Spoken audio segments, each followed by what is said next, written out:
the Age of Fission radio show with your host, Lonnie Clark.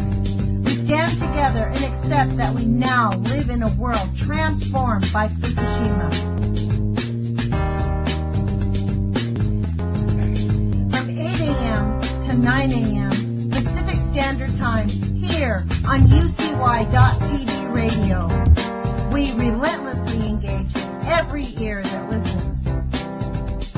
We expose and confront the complete lack of accountability for the nuclear industry.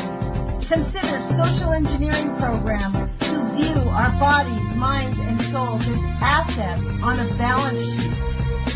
We discuss vital current issues, interview activists, and engage our audience in an effort to allow all voices to be heard.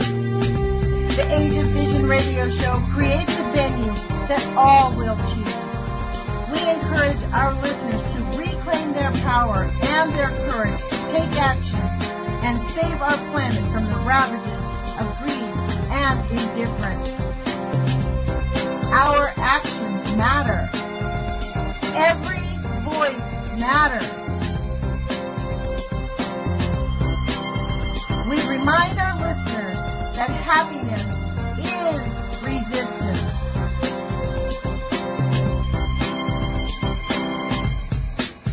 Love is greater than fear.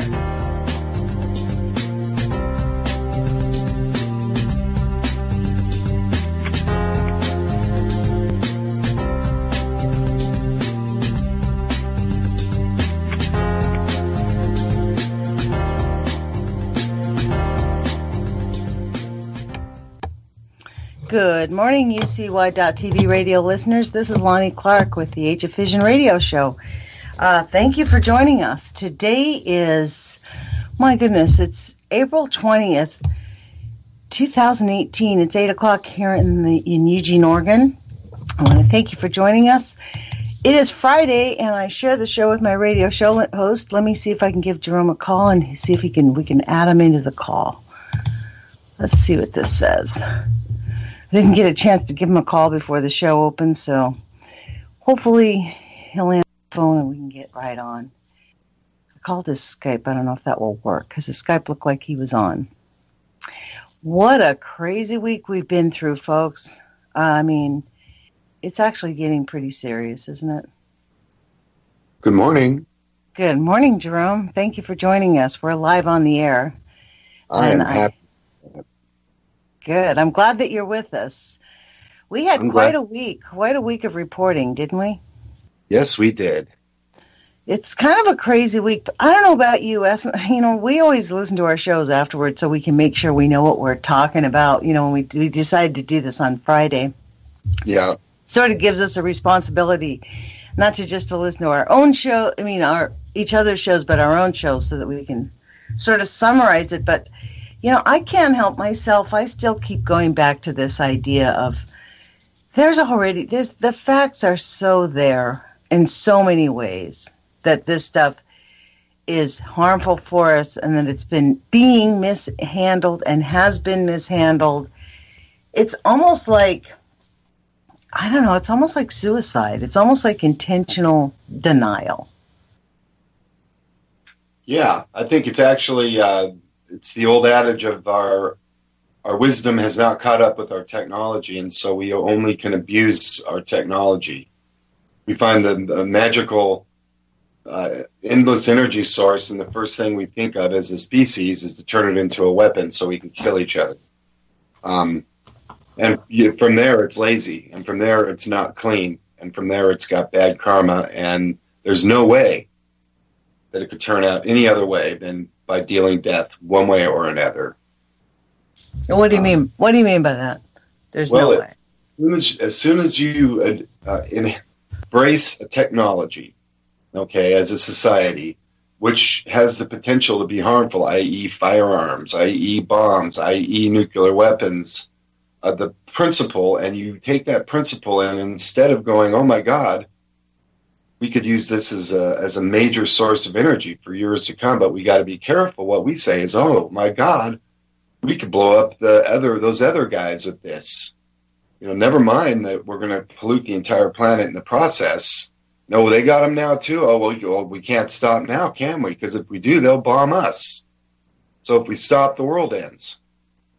That's the kind of thinking. And instead of going, whoa, this is really dirty and dangerous, and we don't have the ability to do it yet safely. So until we do, let's put this one on the shelf. Because it is indeed a promising energy source. And if you looked at it like that, it would still be evil, and not evil, but it would still be dirty. There's no way to be clean with it. So, I think that the Great Pyramid was an old plutonium processing plant, and I think it poisoned most of the planet. Previously, 10, 20,000 years ago. I honestly believe that. I believe that we are on the second round of nuclear, at least. Yeah, I think that there's actually been, I don't know about the pyramid, but I do know that they have found in South Africa and on the Antarctica what looks like old new reactors. Like ancient, buried under the snow and buried under the sand. So they have actually found, and look what they have in India. Their Sanskrit writings, they basically describe all kinds of technology that we have no idea what we're talking about, all the drawings. I mean, we've obviously gone around this mountain before. It's pretty obvious, to be honest. And look at the ancient scripts from the Native American, I forget which one it is, that talks about basically digging into the earth and their forefathers and, the people that came here from outside. I mean, it's pretty descript. I mean, this is a thing. And here I think about, when I first started on this, the one thing that really astounded me when I started finding out about Fukushima, this was an interesting thought. I thought, how few people are actually working on this and talking about it. Like, I was just going to Google and searching for Fukushima and Hanford, and I really had no idea how to find anti-nuke activists because they were so buried in the news. The news would not, beyond nuclear took me a long time to find. I recently found out about a man named Paul Langley, who's a researcher who's done a lot of great work. He's got something called Nuclear Exhaust. I think I'm going to start reading some of his work on my YouTube channel. He's in Australia, and he has done a lot of work. He has a few websites that I'll research and talk to you guys about, because I recently asked him if I could read his articles on my YouTube channel or on the air here, and he's like, yeah, no problem, that would be great. So I am going to do that. But we think about, like, here's Patty Amino, who's an anti-nuke activist, been fighting 20 years. So has Larry Bergen, fighting 20 years. The Just Moms people just started. They're into it 5, 6, 7 years. Easily the next 20, 30 years of their lives can be spent fighting these nuclear liars. I mean, this is the thing about the nuclear monsters, is they don't care whose lives they destroy or occupy. No, because it's all about unlimited money. That's really, I did a video called "Was the Great Period a Nuke Plant?" I haven't had a chance to watch it, but I did see it. I didn't watch it because I wanted to really pay attention to it. He laid stuff out very logically. And you know me, I don't jump to conclusions. Who is he? Who is he? He who? It was a research paper done by a group of people. Okay. The website is called nuclearpyramid.com, I believe. Okay. Nuclearpyramid.com. And he really lays out in this paper exactly how the Great Pyramid could have been a very efficient and safe, well, quote unquote, safe processing plant for uranium. Not a reactor necessarily, not an energy producer, but a packager and processor and creator of plutonium. That's what the whole Giza Plateau was for. And he postulates that if you were going to visit Earth as an extraterrestrial and you needed energy, we've got uranium. Okay, you can enrich uranium and you can turn it into plutonium, which is, I bet, the universally accepted major currency energy. Okay, it is a huge package of energy if you know how to work with it. If you don't, then it's filthy and it kills everybody around it. So don't think that it's not possible to work with plutonium safely. So you know what I bet? I bet you they were more advanced with their ability with plutonium. Or something like that. Because look at the lines. This kind of makes sense when you look at these ancient technologies that we do not know how. Look at the lines, the Nazca lines. Look at the city Michicumbombo or something like that in Colombia, where they have those big, they look like big, gigantic Legos that fit together, but they're made out of accurately milled stone, hundreds of tons, incredible. We don't have the technology to create the lines, for example, that are at that place in Peru. What's it called? Yeah. Or the Great Pyramid, for that matter. Yes, exactly. That's an amazing piece of. And if you look at it, you can tell the inside has been burnt and blackened. You can tell that the descending and passageways and whatnot are water eroded. They're literally eroded. The thing ran for probably 1,000 years before they shut it down, capped it off, and then covered it with limestone, thinking that would keep the primitive humans out. And it did, until the Romans came around, and the Romans and who were the other ones? The guys that built all the statues, the Greeks. Okay, and they built their temples and statues out of the capstones from the Great Pyramid. Okay, a lot of your ancient Greek statues are carved straight from the stones of the pyramid. So the pyramid used to be covered with 3 feet of beautiful white gleaming limestone.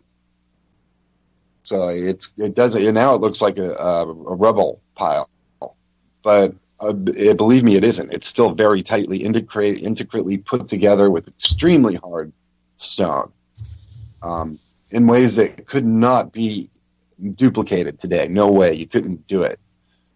You couldn't cut them that sharp. The grout, the cement that holds the blocks together in the king's chamber is literally harder than the granite of the stones that it's holding together. We can't do that. You can't. Say that again. Say that again.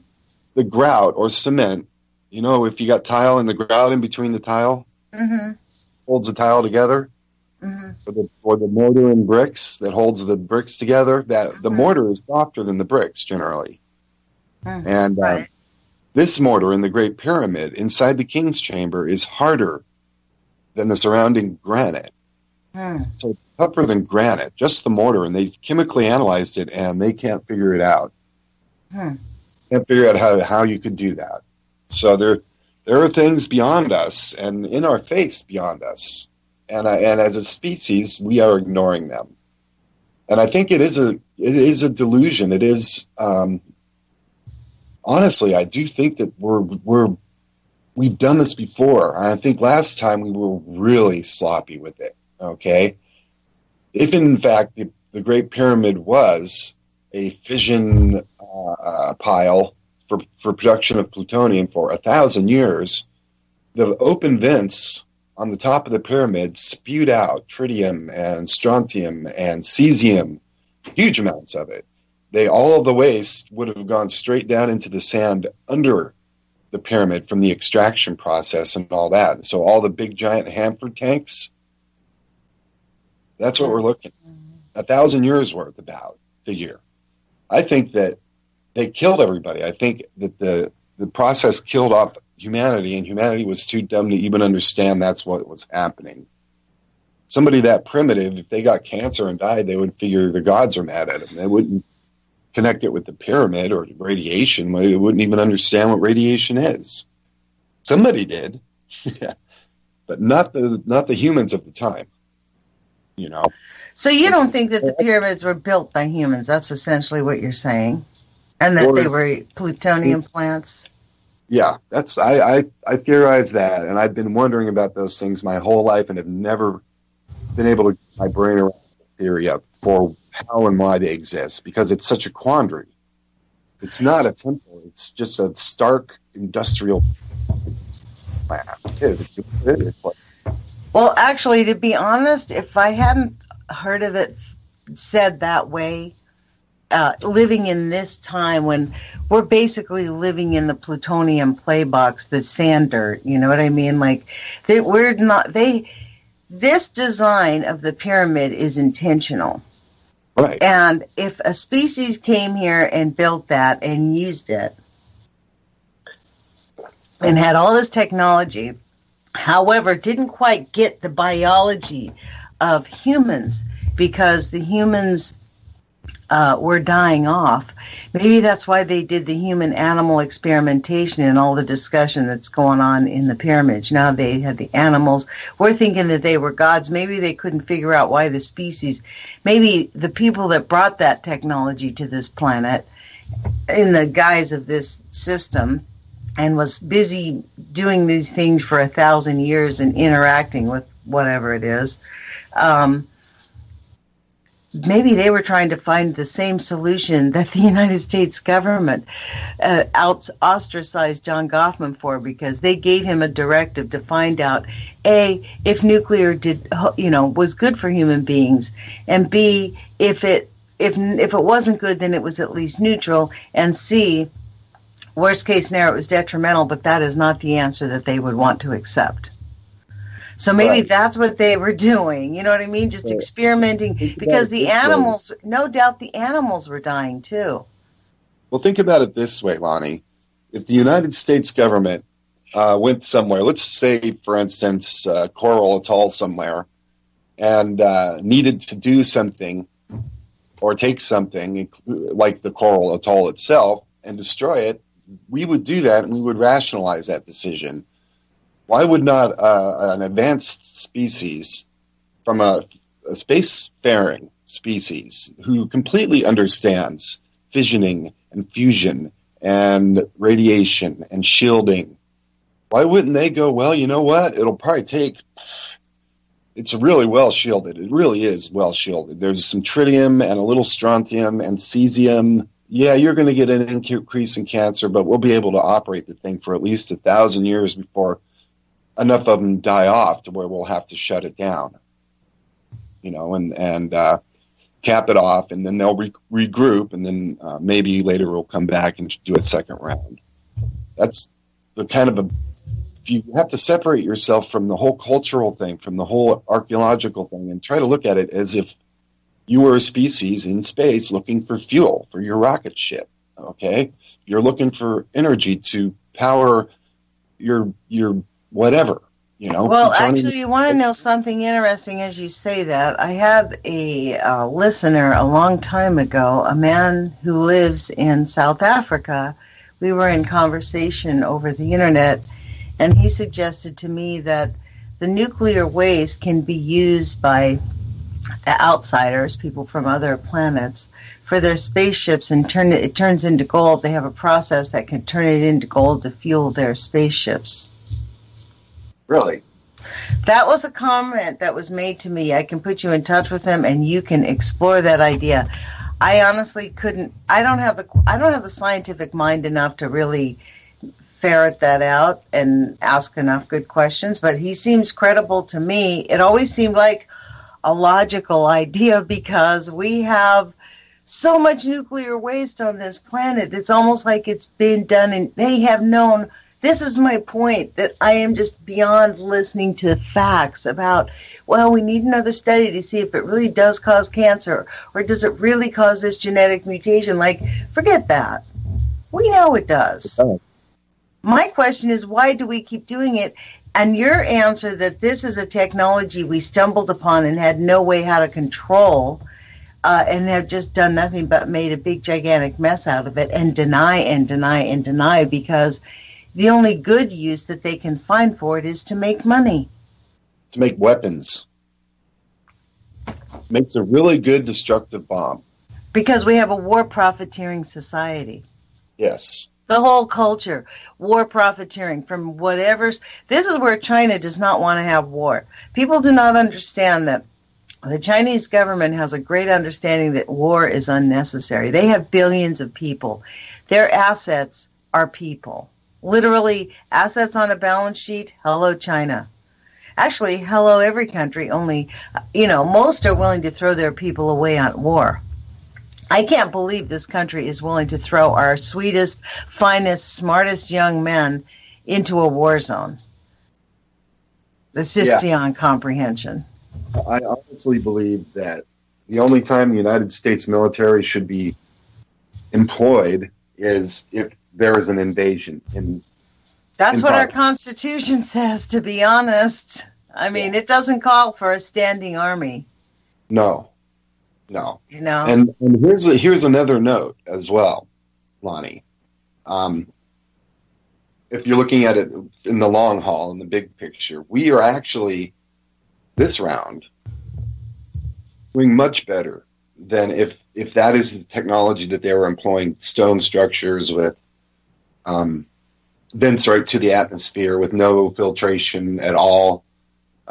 We are way, way, way better than that. We actually, even though it's filthy, still, in this iteration of the process, we are using containment, and we are aware of the negative effects of radiation, and we are at least making efforts to shield the radiation and to find ways to put this stuff in the ground where we can wait for it to turn into nothing, basically. And if you look at it, look at the pyramid, it's ancient.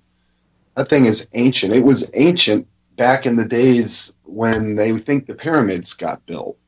Okay, that's how old it is. Mm-hmm. It had already been capped off 1,000 years probably before. Or who knows? They hadn't probably even thought about testing it for being capped off. They just dug away the dirt. They didn't test the dirt and compare it. Had it been buried there, or how did it get there? Do you get what I'm saying? Yeah. This concept, this could be, I don't know, this whole concept that this could be ancient technology that's been running for God knows how long makes sense, because I've read many stories that said deep inside the pyramid, when you get inside, there's no torchlights. It's perfectly clear. How could they have gotten into those confinement and done the drawing and make the absolute precise incisions? And how did they do that without some different technology that we don't know about? Because just like much of it also makes sense about the worldwide pyramids, why we have them on all the continents. Yeah, because I believe that humanity was literally taken advantage of. And it could be, Lonnie, and I'm not positive about this, and we really don't have a lot of information. That does make sense, because this king's sarcophagus. Think about the king's sarcophagus. He thinks he's going to the afterlife. Like, these are people, this is where they tell the people that the king goes. And what it is at the center of a nuclear facility. Yeah, there was never that's the king's curse. That's why everybody dies who breaks open those sarcophagi, because they get exposed to high levels of radioactivity. Yeah, the ancient ones did block it off with giant stone blocks. All the passageways were sealed up. And they had to use black gunpowder and other really harsh methods to break a hole in it to find the passageway. Then they got in the passageway, and there was another giant stone boulder keeping you from getting into the body of the pyramid, and they had to tunnel around that, Lonnie. And keep in mind, this is all severely uphill or downhill on granite. No stairs, no steps, and all the granite is eroded. If you look at a picture of the interior structure of the pyramid, you'll see it as just passageways. The king's chamber was the primary reactor. The grand gallery was where the plutonium decayed, kind of like in a cooling pond in a modern plant, to the point where it was handleable once the short-lived, really radioactive isotopes went away. And then the Queen's Chamber, they say, was where they separated it. And then there was a drain that goes down to the very bottom and goes into the sand that they call the bottomless pit. That's what it's called. And I think the whole process was right in there. And really, I suggest all of our readers go to nuclearpyramid.com and read that article and try to keep an open mind about it, because it's just significantly accurate as to this has got to be it. After so many years of searching, and you know me, Lonnie, you know I'm analytical. You know I don't stop on something once I start analyzing it, and I have been stumped by the Great Pyramid until I read this article, and I'm like, oh, okay, there you go. There it is. And there it is. And maybe that's why the universe led me in the direction to become a nuclear activist, so that I could learn that secret. It's pretty interesting because as you're scrolling through the front page, it talks about why the water is important and how the presence of water apparently being able to be studied there. Because it is necessary to have the nuclear technology. You have to have water. Yeah, because you can't get fissioning without water. Water acts as a neutron moderator, either that or graphite. So I think what they did is they loaded the sarcophagus, quote unquote, full of uranium ore, okay, and then they buried it in water, and it started reacting, and then I'm not sure how they got it from there to the Grand Gallery and down, but they had cranes and whatnot. If you look at the Grand Gallery, you can see that there's tracks up and down where you could put a crane or some other lifting device that would roll back and forth. And so they probably had an automatic system that would move the uranium ore, the now enriched and turned into mostly or somewhat plutonium ore, out of the sarcophagus, and then as it descended down the Grand Gallery, it would cool down, so to speak, get less, no gamma or neutron flow anymore, or very low, you know. And look at the King's Chamber as well, Lonnie. All these weird baffles above the King's Chamber. That's a pressure baffle system. Finally, I understand what that's for, because think about it, you got a boom, boom, boom nuclear reaction going on down there, and that baffle system would keep the shock going to the rest of the pyramid and creating cracks and destruction. It's for goodness sakes, it really does make sense. Now, do all the other pyramids that they have these types of tunnels that look like this? No, only the Great Pyramids at Giza have this unique configuration. There's three of them: the Great Pyramid, the Red Pyramid, and there's another one as well. But, what about the other pyramids around the world in Indonesia and South America? I haven't studied them, so I couldn't speak on that. I'd be curious because, you know, that's one of the bigger mysteries is there are apparently even under the ocean, there are pyramids that haven't been looked at that they have discovered with laser technology. And now they found a pyramid on Antarctica. So this structure is all around the planet. And I keep thinking about these nuclear power plants, how they too are all around the planet, and how ironic it is. Like, I can imagine people who have just tuned into our show who haven't heard many of our really credible guests tuning into us, and we sound like a so-called, quote, conspiracy theorist because we're like, hey, we find this online thing and we're willing to just buy into this story. But it does make credible sense when you look at with a picture and you look at the picture of the Great Pyramid, of the tunnels that we know about, and relate it to the schematic of a nuclear power plant. Right. It is not that and if I hadn't have been looking at these things for the last 5 or 6 years, I would have not known about it. Yep. So that's basically what I see here. So what is this, though, about the nuclear denial, then? This is the thing. We have this nuclear technology. The technologists who invented this have known from the get-go how completely detrimental this stuff is to human life. Yeah. And yet, not only do they continue to lie to us straight away, they lie to people inside just this week I watched a video of some Hanford workers, quite sad, a young guy who in 2016 inhaled one time inhaled some like dust or something that was accidentally spilled. Somebody did some nuclear accident where in a site where he was working at nuclear, he was one of the construction guys, and some dust went up and he took an inhale and went like that, and he went home, and from that day forward, he never felt better. And to this day, he is fighting for his medical benefits, for them to pay for his medical benefits because he's maxed out. And they're like, sorry. I mean, the denial is unbelievable. Cultural denial. And that's why I'm grateful that we can have this show and have this discussion. We are not conspiracy theorists, but well, people might say I am, because I actually did purport that the CIA put Donald Trump in office in Pinochet 2.0. I said that the day after his election. So that's my own made-up theory, conspiracy theory, based on some things I know about Donald Trump. But this is like not a theory. This isn't a conspiracy. This is actually a thought-out plan, an explanation. This is more like an explanation of what the heck this thing is. Exactly. I mean, haven't you personally looked at that thing and gone, what was that?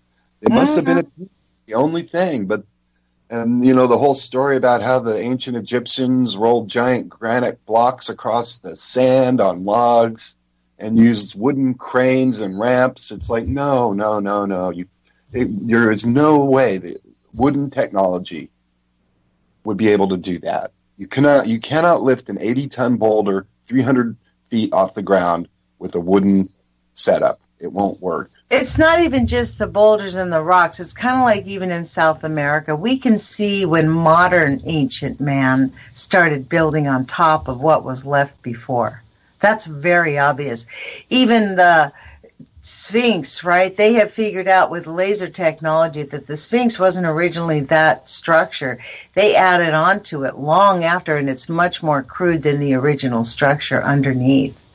So this whole thing, there's so much we don't understand about our ancient history on planet Earth, and it looks like we're headed into another zone like that. We're at the last of the civilization and the culture. I mean, I think that hopefully humanity will scratch its way back. Not nuclear. What did you say? You're muffled, Jerome. I think that what's going to kill off humanity is the result of our industrialization, but more so and more dramatically so because the climate is radically changing. It's radically changing, and nuclear is huge, but climate will overtake nuclear as far as criticality of people are really this is one of my pet peeves. Climate is part of nuclear. Climate and nuclear go hand in hand. There is no way anyone can convince me that all this escaping radioactivity is not affecting our atmosphere and the temperature in our water and everything else. That's part of the nuclear denial. Climate change and nuclear contamination are not inseparable. Nuclear contamination is equivalent to coal contamination, for example. They haven't even studied. I bet you they have, and the studies aren't out there. Because when you have nuclear waste, they have studied only nuclear, right? Nuclear energy in terms of carbon. Have they studied the negative effects of nuclear contamination on the environment? Not really. I mean, I think it's, what's his name, Mr. Mousseau, is that his name? And Timothy Mousseau, he has studied in Chernobyl and the birds of Fukushima. There's a handful of scientists who have studied the environment, but it's not a given technology, and no one's actually looked at the effects of nuclear contamination on climate change. They look at nuclear energy on climate change. Well, and you know what? I'm going to address that with the ex-FBI guy when I interview him, because he mentioned that the way that they were able to determine that they had plutonium leakage into a nearby reservoir was because the reservoir had become, quote-unquote, thermally active. Okay, the water in the reservoir had heated up because of the Exactly. That's my point. Exactly. This is my point. Exactly. It's got to be adding some. I said that to Christopher Busby. was a guest on my show about a year and a half ago. And he's like, well, no, that's impossible. It's dilution. He went into that same, it's the I'm like, no. I'm talking about the microscopic life in the ocean. The amount of contamination, I think we were 5 years in then, for nonstop, 100,000 gallons, 100,000 tons of radioactive waste with tritium, been treated, but with lots of tritium. It has contaminants in it. That is not good for the planet. But what's it doing to the microscopic life? Well, no one's ever really actually tested. Missions to the beach told us about microscopic life in the oceans, Lonnie. Well, we're seeing that. I mean, we haven't seen a starfish yet, have we? What'd you say? We haven't seen a starfish yet, have we? In our coast. I think Kevin Finnegan found one when he climbed on top of the rocks. Okay, because I haven't seen one. I haven't seen one. We've been looking around the rocks, going into the tide pools. We haven't seen a single one in the tide pools. Not a one, not even a baby, not an old guy hanging on for dear life, nothing. And what died in this last 2 or 3 weeks? What species, what creature died that we found hundreds and hundreds of carcasses of? Oh, well, no doubt. I mean, we could easily, let's see, you want to talk about the... Bonnie, filter feeders are a harbinger species. So, when the sea stars go away, that means that either your temperature or pH are wrong, or there's something in the water that's killing them off, or there's no food, i.e., no microscopic life. So generally, it's mostly no food. Just like that's why there's no birds on the beaches that we've seen. Very few. EndTimesProphecy.org with hyphens in between each word, who keeps up the page Mass Animal Deaths, has been doing it for 7 years. And what she does is link all of the animals that are just mysteriously found dead from newspaper articles. So just in the since April, it's been last updated April 6th or April 10th. 100 geese on April 10th fall dead from the sky in Idaho. On April 6th, 38 pilot whales wash up in Westland, New Zealand. There's a lot of dead whales around the world that have been dying. I mean, this goes on and on. Thousands of dead river snakes and fish found in a river in India. Hundreds of dead eels in a stream in New Zealand. 6,000 ducks killed to avian flu. This is the thing you never hear about radioactivity, but it's in Bulgaria, one of the most highly contaminated places on the planet. 4 dead dolphins found on the coast in Turkey, another highly contaminated place on the planet. 5 tons of dead fish wash up in Chile. Mass die-off of birds in Russia. Hundreds of dead fish wash up on a beach in Australia. 50 dead birds near a monastery in Bulgaria. This goes on for 6 or 7 things. I mean, more dead dolphins, 28 more dead dolphins, 30 tons of fish, thousands of dead fish, hundreds of dead fish, 200 plus dead dolphins found in the past few months in Rio de Janeiro. Yeah, so it's Pacific, it's Atlantic, it's everywhere, isn't it? Yes, it is. But you know what? You know what else is everywhere? Nuclear contamination. There you go. I mean, that is the thing. And to say, we're building good new nuclear plants that aren't going to contaminate, I don't think the nuclear industry has a right to say that they can do anything right, because they have never built a nuclear power plant that worked and functioned as it was designed. They're all cookie cutters. Designed. None of them are a cookie cutter design. No, Lonnie, they designed them. They designed them and they engineered them with the knowledge that they were not perfect and that they would leak radiation and that they would have a percentage chance over their lifetime of having a total meltdown. They design and build them to that. Okay, they don't design it so that it will never melt down no matter what. That would be too expensive. Okay, the Great Pyramid is an example of a nuclear reactor that if it melted down, just cap it off. Put giant stone blocks in it that would keep the alpha, beta, and gamma, and it would sit in there for 1 million years and eventually decay. And in the process, because of the liquid water in there and the granite, right, no radiation could get out. And it would be safely contained for 1 million years. Okay, but look what it took to get to that point. You got to build a mountain out of granite. We aren't going to do that. The hardest thing we're going to use is concrete. And concrete dissolves under the effects of gamma and neutron radiation. It chips away and spalls and turns into dust after a period of time. So our willingness to spend the money to do it correctly isn't there because it's just not cost effective. And as long as it's not cost effective, and this technology is an important part of our war campaign, i.e. the American religion, things are going to continue on just like they are. Until there's a collective consciousness that awakens to the fact that there's no good use for this, and that nuclear weapons, if every citizen all over the world decided that we can't allow this anymore, we got to stop this nuclear stuff, one way or the other.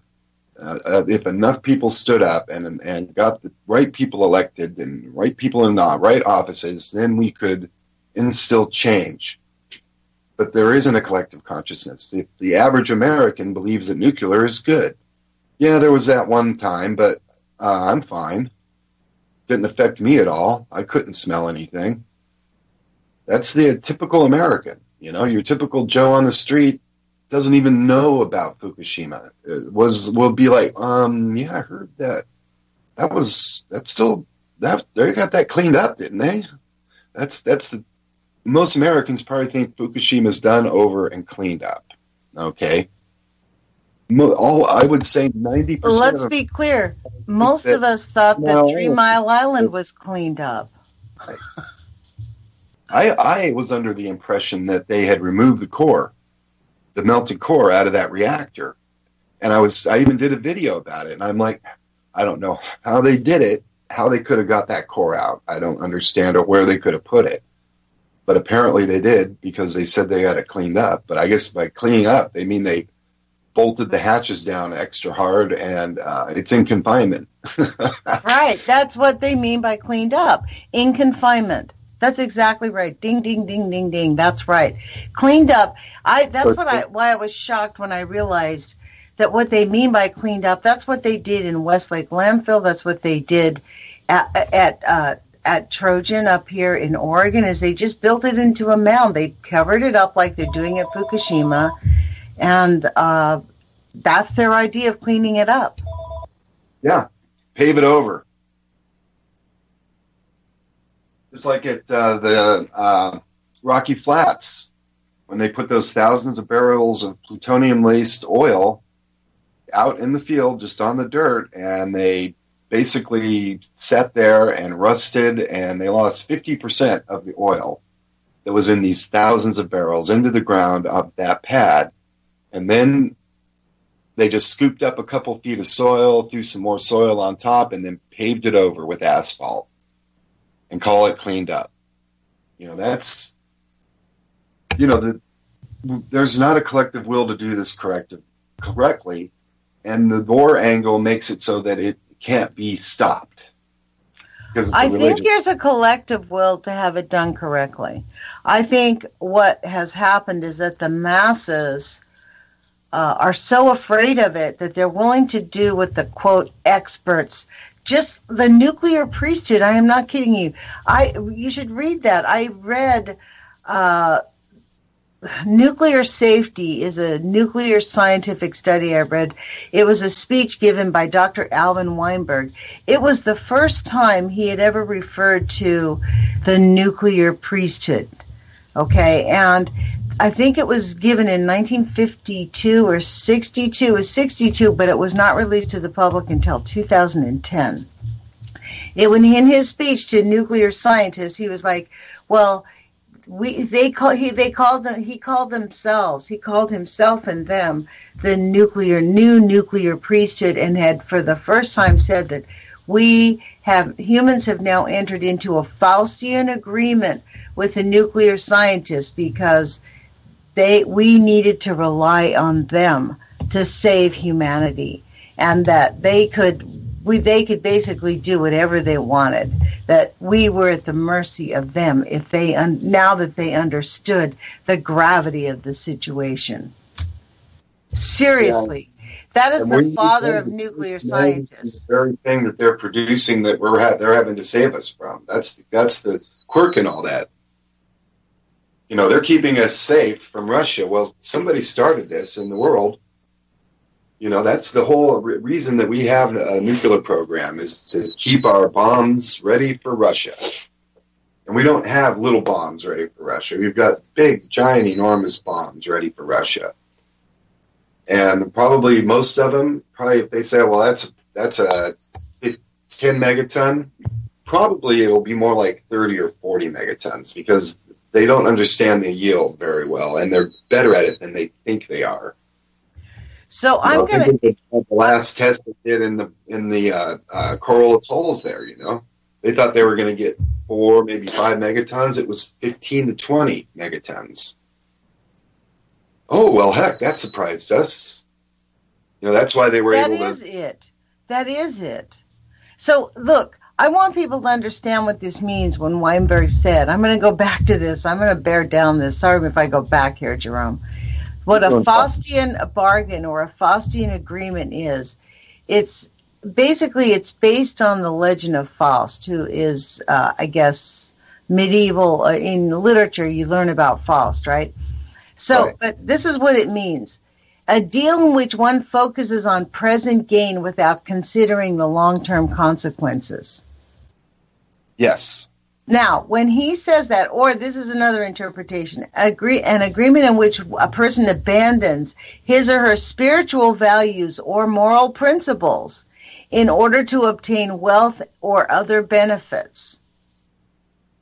Now, that's where the nuclear... Now, it was Alvin Weinberg who basically said that in a speech to nuclear scientists. And since then, that is precisely how they are all trained and all acted. Like everything for the present tense, immediate ability to use this energy, and who cares, and we're sorry if people die. Yeah, exactly. And try to keep it like the priesthood would keep it, so that people really don't have an ability to understand what it means. That's why I do so many weird little educational videos about what is an atom, what is radiation, what is this? And I get that, but I'm saying there's even a deeper thought behind the what is that. For us, where we're at in our culture right now, is the reason we cannot address the issues of nuclear contamination, because that's really what we're talking about, the net result. The animal deaths, the deaths on our human species, the deaths of our trees, the deaths of our beautiful, beautiful way of life and planet. And yep. Really, the speeding up of climate, the climate contamination. I mean, it is they're ignoring its entire effect on the so-called climate change movement. It is astounding, the nuclear denial that goes so deep inside this culture. I'm just kind of astounded by it, to be honest. I'm not astounded by it because I understand the technology. I understand what they're trying to do and why they're doing it. I feel somewhat powerless, however, Lonnie, because I'm not able to, except by educating other people so they get to an understanding and maybe they activate, or they spread the education yet to other people and they activate. You know, that there's no way to avoid this. I think this is just the way the humanity is going to be for maybe 3 or 4 rounds. It might be we end up killing ourselves off 2 or 3 more times. If we make it back at all. But you know, the thing is, it's kind of like, this is why I like Guy McPherson. He says, well, the fact is we all die anyways. We are going to die. Every single thing on this planet will die. The heartbreak is, in my view, is kind of like, will we regenerate? Will we have? I mean, I think that's the that factor, that life factor that gives all living creatures that urge to procreate, to have your species continue. There's something about that gives life a certain joy, knowing that we're going to have more of us around in the future. You know what I mean? Yes. But not if their lives are going to be goddamn freaking miserable. Like, I think this, if we think we're going to survive this or whatever it is, those of us who kind of want us to survive, I focus on what life will be like when it all collapses and how we can actually be making it work. I highly recommend people look for a really hard book to find, but an excellent old book called Islandia, written by Austin Tappan Wright. It was written about a utopia, but it was a culture like ours, but they did not take on things for wealth, and they didn't take on technology just because it was there. It was a thought process, and it's a pretty deep philosophical book. And I've often thought that way of life in Islandia is what will allow humanity to basically thrive after everything collapses, because these people are eating off their own arms along with killing masses of people. Yes, they are. And the system is so firmly entrenched that I don't see how we are going to be able to do anything about it before it reaches that tipping point. You know that tipping point, Lonnie, the one that always happens? Yes. I wish you would do an interview. I hope you can get an interview with Guy McPherson, for real. Give Guy a call.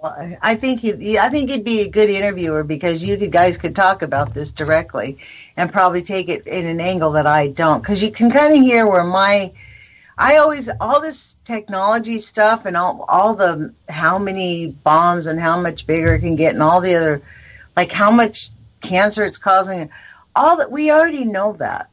I'm just astounded by the absolute blindness up the food chain that everybody is to the negative effects of radioactive contamination and how much we have of it on our planet. Like, wow. Because it's not just nuclear, because along with nuclear, you have to create the chemicals that make the nuclear work. So it's chemical and nuclear contamination. John Goffman talked about that in his book also. Yes, nuclear is really horrible, but the chemical is also just as terrible, you know? Exactly. You know, and I think that... So how's everybody's coffee? Sorry about that, folks. I stopped at Dairy Mart and got a cup of coffee this morning. You did. You're right, earned it. I've been up all night working. So, yeah, I got my new job, Lonnie, and I worked last night. I worked all night long. Good.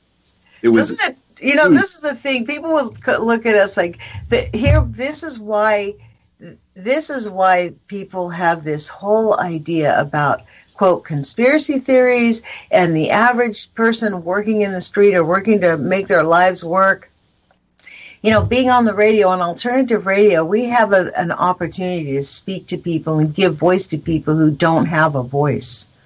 And that is the reason that I value having this radio show, because, you know, we can share little tidbits about our little common lives, which I tend to not do myself personally, hardly ever. I mean, sometimes I'll make some comments, but I hardly ever do, because my voice is actually, for me, the reason I feel like I need to speak out is because of the nuclear denial. I am personally over the top with the Manhattan Project and the Stepford Wives. People are dying, children are dying, the planet is dying. It's the elephant in the room. And look at all these wonderful people who have given up their lives, like that we can think of, whether they agree with each other or not. There's a lot of really good people who've been working all their lives to get equity out of this industry. Right. And they've made tons of money, Lonnie. The nuclear industry is no, I'm not even talking about the nuclear industry. I'm talking about the anti-nukers who have not made a ton of money, who have had to, frankly, risk their lives. Many of them have been threatened multiple times. Yeah, I so far have been able to slip through the gauntlet. I've gotten a few haters on YouTube, but almost no censorship. But then again, Well, I don't. you haven't showed up in court. You know, you start showing up at all these meetings and you start going up and having the nerve to talk to these nuclear people and challenging them on their ideas. You'll start getting little visits from people telling you need to back down, like Glenn Woodford, who was told quite publicly at a family meeting that, you know, he's out there protesting against the Paducah nuclear plant, I think it's in Kentucky, and he's from there, and he realized, like, oh my gosh, look at what this is doing to our community. I've had medical issues. My partner is having medical issues. You know, it's really serious for them, right? And yet at a party, he gets a little knock on the shoulder, and someone threatens him and says, you just keep that up and you may not be around. Now, he has 2 sons. What do you think that does to a person in a town where he's the only one standing out there with a sign that says nuclear kills, nuclear justice, no nukes, we want answers? I mean, honestly, this is where we're at. I mean, so you start going to all these little meetings and hearings and speaking and challenging, you will see quickly how corrupt and how frankly, villainous the nuclear industry is. Yeah. Well, I know they're villainous. I know they are because I've studied what they've done with people. You know, human experimentation. They're hideous. They're evil. Go to Jerome's channel. He did some really good reviews of the human experimentation. I was telling him that I read John Goffman's history of human experimentation because I think her name was Mabel O'Leary. She became the energy secretary in the early 60s and was mortified that all the nuclear research and all the papers were just thrown around in boxes all over the place, completely disorganized. She couldn't find a single document that authorized human experimentation given by any higher up anywhere in the government.